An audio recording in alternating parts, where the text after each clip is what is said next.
A Tarbo Stadium, a maze, hidden adventure, get it? An underground roller coaster, and an abandoned campground. There is a lot to this Jurassic World Evolution 2 habitat build, so that's why we are starting with a speed build. And the first and most important thing that we're working on is the Tarbosaurus Stadium. That was really important to get right, or at least the base shape of it, before working on anything else. And the stadium was inspired by a comment on last week's video by Diogo Abel 8267. I probably mispronounced that, but they suggested a hunt attraction with the automated hatchery for the Tarbosaurus, and that got me thinking about bloodshed and then gladiators and arenas, and that's how I came up with a stadium, which also felt like good use for the new benches. And then another commenter, Triple X Gamer 3823 suggested an abandoned campsite with Tarbo and mentioned hidden adventures. And brainstorming about how I can make a hidden adventure in the park, I came up with the idea for a maze. If guests want to see the Tarbosaurus, if they want to enter the stadium, if they want to go to the roller coaster, if they want to see the abandoned campsite, they have to first find the hidden entries through the maze. So I thought that that was a pretty fun way to bring that concept into the park and like make it an extra attraction, or at least an extra thing for our guests to do. But both the stadium and the maze required me to focus on the actual build. So that's why all of this starts with a speed build, because I couldn't do this and talk at the same time. It was just, you know, the old wireless trying to connect sound. It wasn't working. But we'll get into the real build in a little bit. Or the real-time build, I should say. This is all fake. This is all an illusion. So I've built the stadium, at least to the point that I've laid down the path and stuff like that. Again, just to get like the proportions and the positioning right. And now I've moved over to the maze. And the maze was surprisingly hard to build. Yeah, I didn't go into this thinking it would be that hard, but it was hard. I don't know if maybe other people have a better technique for building a maze. I think it's... Well, I know it's going to be easier if you use mods. I don't. So the way I did it was like this. I made a grid of 1x1 path pieces and then basically just deleted the path at certain points to create, you know, corners and dead ends and all of that stuff. I felt like that was the easiest way for my brain to sort of figure it out how to make this maze work. Now, it is obviously a bit constricting working with a grid, but it was, for me at least, the easiest way to figure it out, like the layout of it all. And also what this meant was that I was sure that I could still fit in fences later, because obviously fences can't clip into the path. There needs to be a little bit of distance there. So this guaranteed that I'd have that appropriate distance around all of the paths, so I would be able to use the fence later. I considered using decorations to make my maze, but the only wall pieces we have are quite long, so I felt like that would be limiting in getting like all of the corners and stuff. And I didn't want to do a full hedge maze either. So this is what I went with. I went with making like a little path grid. I do love me a good grid.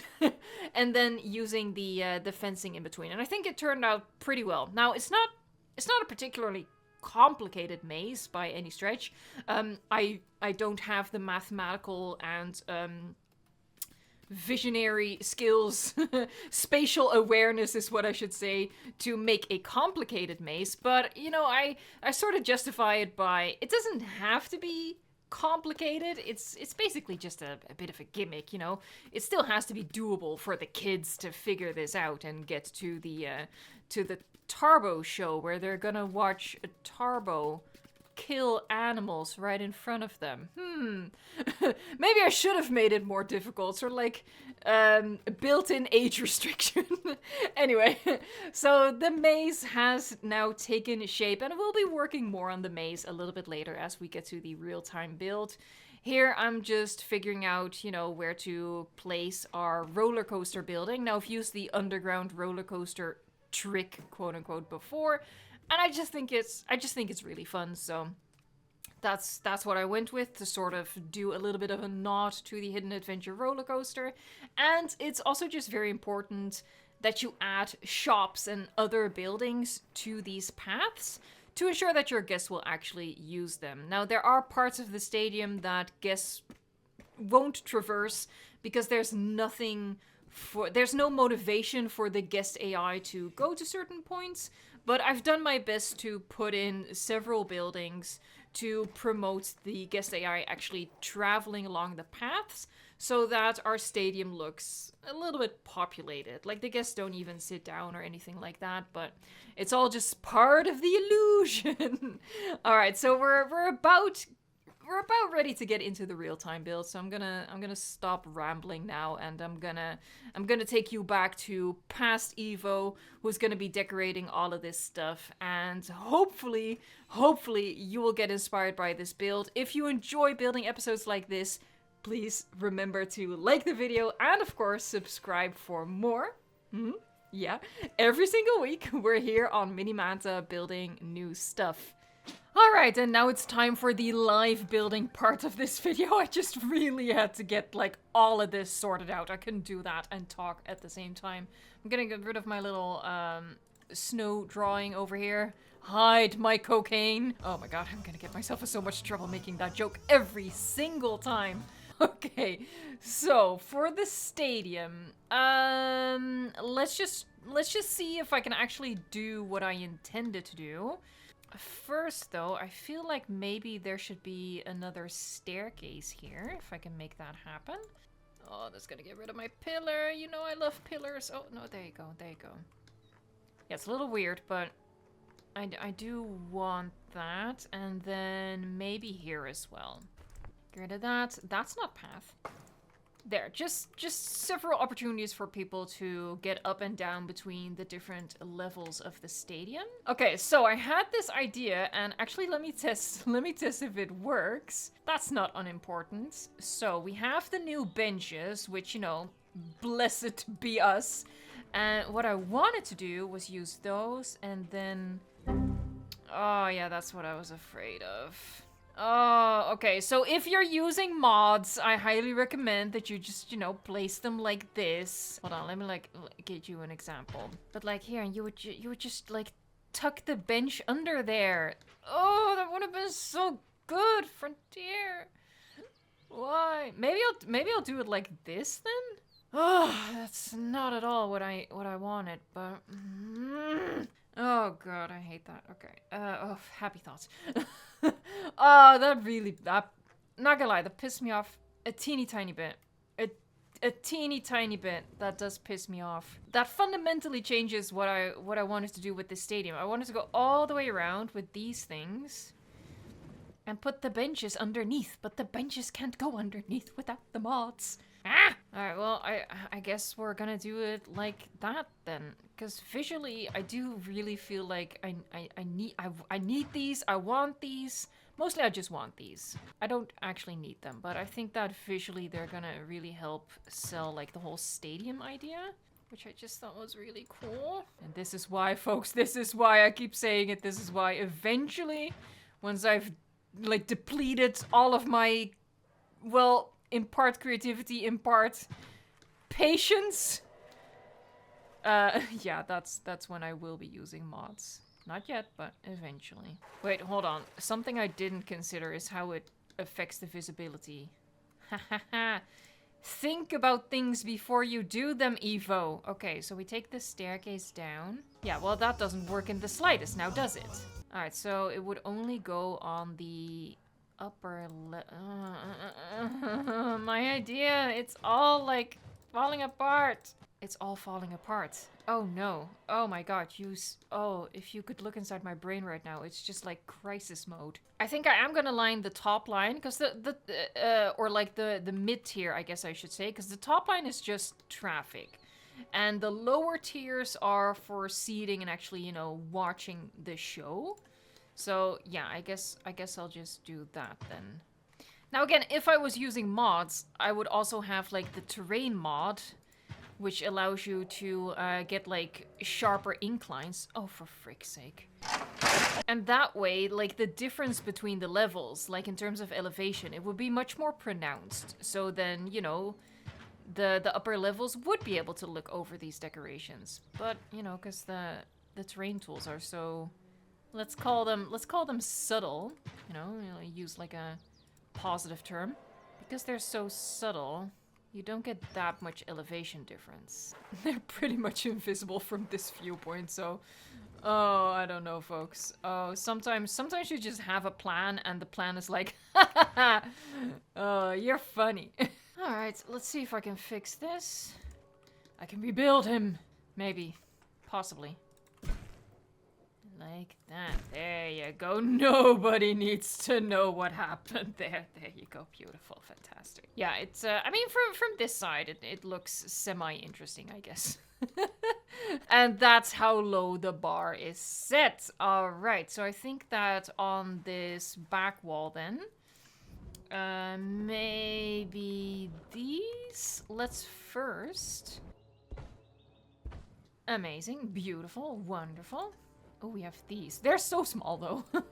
They are so small. I think maybe just rocks if I can. Let's just bring in the benches. The benches are key. So I wanted to use these long boy. What? Oh, you're joking.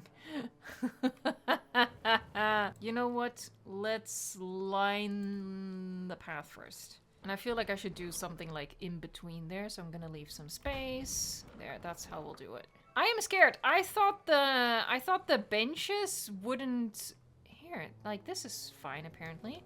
But I didn't think the benches would, you know, give the terrain constraint notifications, just like planters. Planters don't do that either. So honestly, hold on. So if I put myself over here... Yeah, and if I crouch down... like, this would be me seated, right? So that's not great. So, really... I mean... So maybe the benches should be at the front instead of at the back. A few minutes later. It's definitely not how I imagined it. Just gonna be honest about that. Is that cute? I guess that's kind of cute.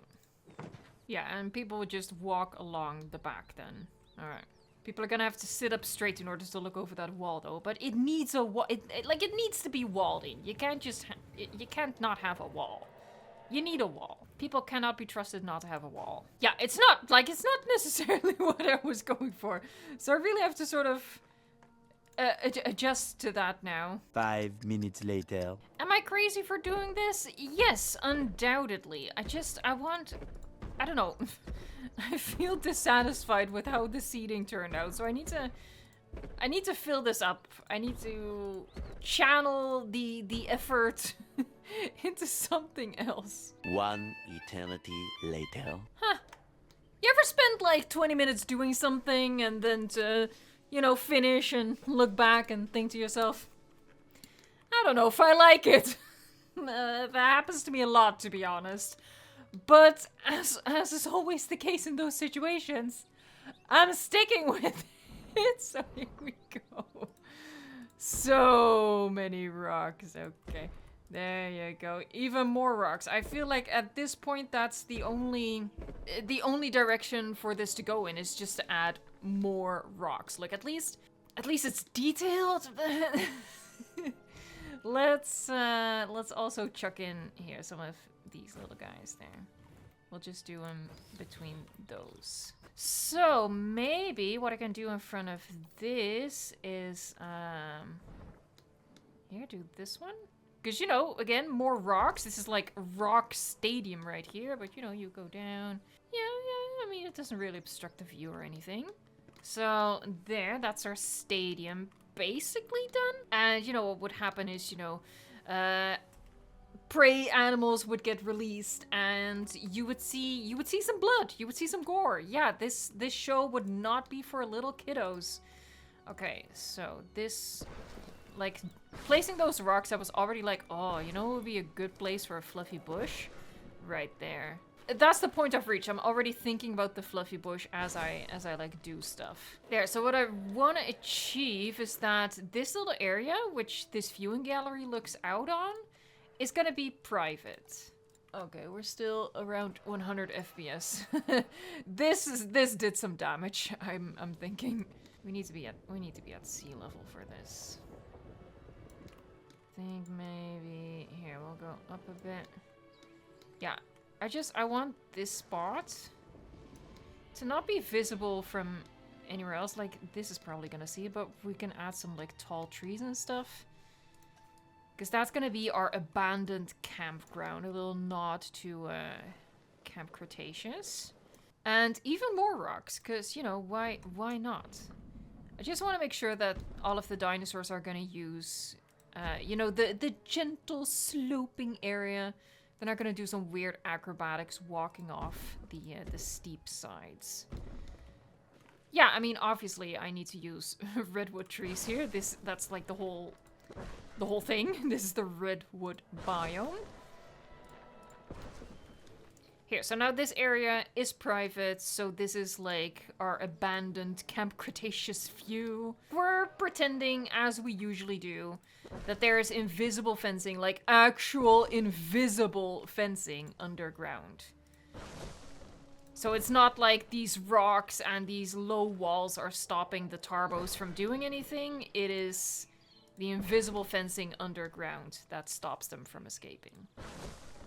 Very cool. Yeah, and I want to see the hatchery, because that's like part of the event, right? You know, the announcer would be like, and here comes a Trisaurus. Oh yeah, the announcer. Where would I guess the announcer would like go here. This is like where the announcer would stand. And what I've done before, which I thought was kind of cute, I've done this for my sauropod sanctuary speed build. Yeah, I figured. That wasn't what I was gonna do though. What I was gonna do is this one. And pretend that the announcer person goes up there. Like, this is a little stage where they would stand, you know, elevated above the rest, like the gods that they are. And they would, like, just talk about the show and stuff. So what I want to do is make room for this thing. There. This is just what lifts the person up onto the platform. You know, we have to use our imagination, as we always have to do in this game. Yeah, so this is a nice elevated view of the habitat. That's pretty cool. Okay, so yeah, that's one part of the hidden adventure. Almost done. Hold on, almost done. I think water's gonna go down there. Of course, the water wants to go up, because, you know, that's what water loves to do. It loves to go up. It's what it's known for. Maybe, because, you know, I don't think there's quite enough rocks here. Maybe do like a little bit of a separating the stadium area from the habitat area. Just a little bit. Here, so now it just has like these narrow access points. And, you know, we're just going to pretend that... Oh, what we could also do is put in a feeder, and like this would be the lure. Like this would be how they get the Tarbo into this specific area. We might even say that we put invisible fencing here. Or like, you know, again, we're pretending that invisible fencing is everywhere, but like invisible gates. There, and again, the rest of the fencing is underground. We're gonna open it so it can move freely. But, you know, let's say for a show, it gets lured out here, and we want to make sure that it doesn't leave this area. The gates can be closed. Other animals can be lured here or driven here by rangers. Again, weaving a story here, weaving a story. We have a narrative. And we're still seeing the hatchery because it's at quite an elevation. Yeah. Oh, we really have some frame rate drops. Okay. Alright, not quite sure yet what to do over here, but this would be the exit of this part of the hidden adventure. This is the other exit. So we have our roller coaster over here. Let's see if we can hide this building a little bit better. Yeah, let's chuck this one in here. There. There, I don't know. Something. Something. You know, like a couple of almost like orientation trees. Come on. There you go. And even though they don't belong in this biome, I kind of also wanted to use this tree to sort of like create a little bit more of a creepy moment. I think that's okay. I mean, I've used it here as well. Like, I can't, I legitimately just can't stop myself from using this tree, honestly. I use it all over the place.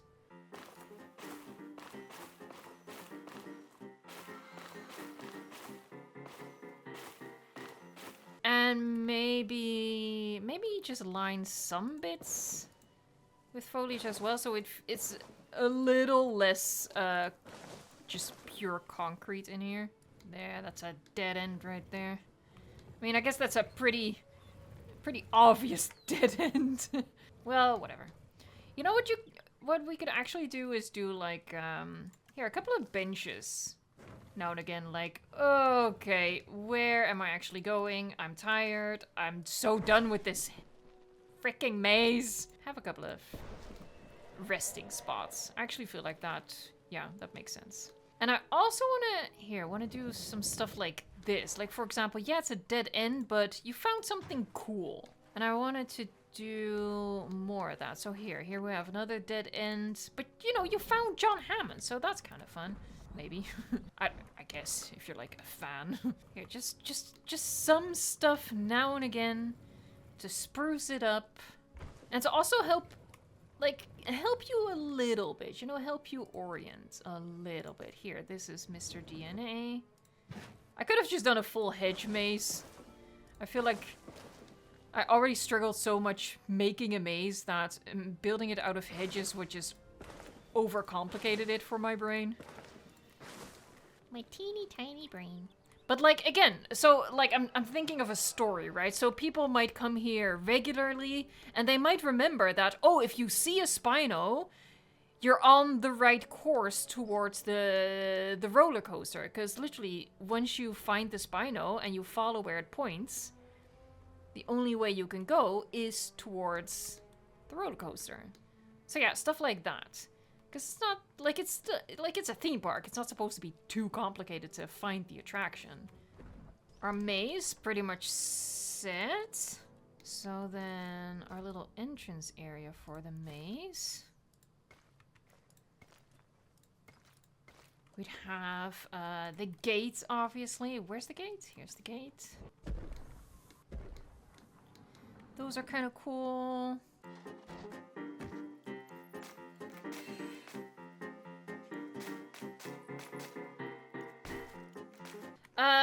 Again, it's a case of I don't know how to connect it to the rest. Obviously, this is one of the exits from the Tiny Terror part of the map. So we have our maze, we have our roller coaster, we have our stadium. I've forgotten something very important. Shame on me. Bins. So many bins. That's good bin territory. Bin there. Done that. Alright, so let's get the Tarbos. I can just make them over here. Actually, I can't right now, but I will shortly, because we're going to cheat a little bit. This is actually where we're going to have... I might as well place it, I guess. There, this is where it's going to connect to our central hub. So here we go. There you go. That's the second part connected. So this is just going to be a nice guest area. If I can make it work, might squeeze a hotel in here. But this is like a little staff path that goes behind our queue here. There, we'll just do it like that for now. Alright, so that's our little staff area for the Tarbo show. Alright, so what I had in mind was, I feel like we need to make the Camp Cretaceous Tarbo. I just realized I forgot about my abandoned campsite. Oh my god, there's so many parts to this habitat. It's crazy. Okay, so one Camp Cretaceous one and one with my favorite skin, which I hope I remembered correctly. I think it's this one. There you go. So yeah, here I still need to make my abandoned campsite. Now, fortunately, I should say, that's really easy. I've done this many, many times. You're actually... There, make you feel like you're actually, like, in the campsite.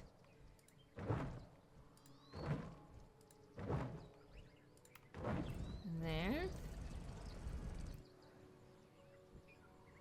Okay.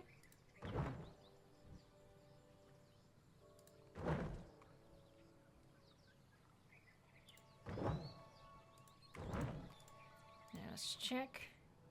Yeah, that's pretty cool. Need to get rid of the grass, though.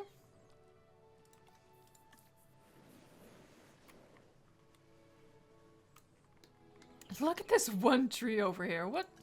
Be gone. Alright, and then just the same thing as always. Our little fire pit.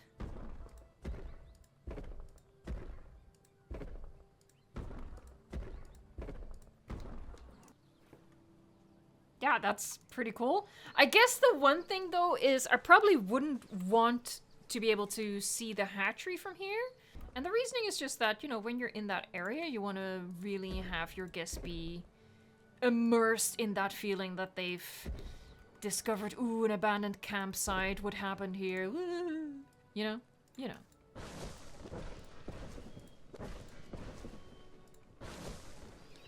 I think we lost it. Yeah, there you go.